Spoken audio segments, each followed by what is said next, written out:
So today I will discuss the paper Multifocal Spinal Inflammatory Myofibroblastic Tumors in a Juvenile Paraparetic Dog. This is from June 2022 out of Vet Radiology Ultrasound. This is not open source, so I'll go through the abstract and then discuss my takeaways from the article. Just going through the abstract, this is a 1-year-old female English Bulldog presented with a 10-day history of progressive paraparesis. Neuroanatomical localization was consistent with T3-L3 segment myelopathy.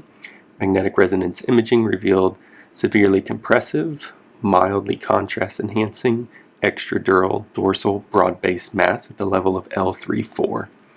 Similar, non-compressive, smaller nodules were present along the extradural space and dura mater of the caudal lumbar spine. Owners elected euthanasia based on imaging findings and progressive clinical signs. Necropsy, histopathology, and immunohistochemistry revealed a mesenchymal mass and nodules mixed with numerous inflammatory cells. The diagnosis of extradural inflammatory myofibroblastic tumor with multifocal presentation was made. So that's the abstract. Overall pretty straightforward. For anyone able to access the articles, the discussion is very much worth a read, as are looking through the images. Just going through some of the knowledge that one studying for board should know. This patient did have multiple congenital breed-related vertebral abnormalities, which is common in English Bulldogs. A couple of papers have looked into the prevalence of vertebral malformations in different breeds. Pugs and English Bulldogs had around 75 to 80% affected by at least one vertebral malformation, while French Bulldogs were around 90 to 95%, but most don't have clinical signs associated with these malformations. The MR images do a good job showing us an example of an extradural mass and show nicely the heterogeneous T2 hyperintensity and moderate heterogeneous contrast enhancement. I can't say that this is typical for this tumor, as they're quite rare, but almost every tumor granuloma could look this way on MRI, so it doesn't help as far as differentials. I will go through inflammatory fibroblastic tumors shortly. Before that, however, I thought it was interesting that one of the masses was consistent with extramedullary hematopoiesis.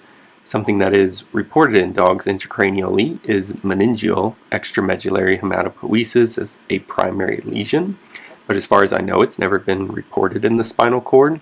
So I feel that this was something the paper could have elaborated on more and see if it's truly extradural or potentially could be meningeal. These are very bizarre lesions and again quite rare, but they are responsive to radiation therapy. On the front of radiation therapy, the paper doesn't really discuss the treatment of inflammatory fibroblastic tumors with RT. So I think it is something worth mentioning, but at least looking through quickly, I couldn't find any papers discussing the treatment of inflammatory myofibroblastic tumors with radiation therapy, so maybe that's why it's not really discussed. The immunohistochemistry stain used was by Mitten, which this just supports mesenchymal cell origin. This is commonly used to confirm meningiomas as well, but it's not really specific. They also use smooth muscle actin, which confirms smooth muscle differentiation, thus the name myofibroblastic tumor.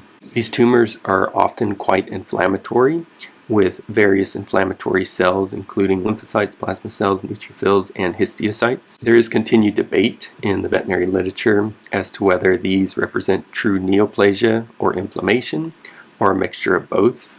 The pathogenesis is not fully understood, and this is reflected in the use of variable nomenclature such as inflammatory pseudotumor and inflammatory fibrosarcoma. The World Health Organization classifies these tumors as neoplasia, however, for what that's worth.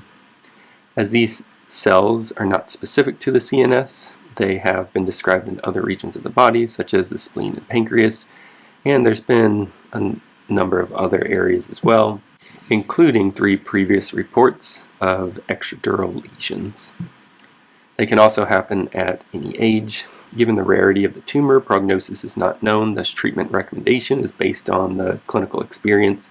I would, at least for me, recommend doing surgery for these tumors, largely just to get the diagnosis, but then would recommend follow-up with radiation therapy. Again, there really isn't any data on how well these tumors will respond to radiation therapy, but I still feel it's reasonable to recommend. Overall, however, it is a good informative paper reminding us of a rare differential for an extradural tumor, even if it's multifocal. Those are my thoughts. Thank you for listening.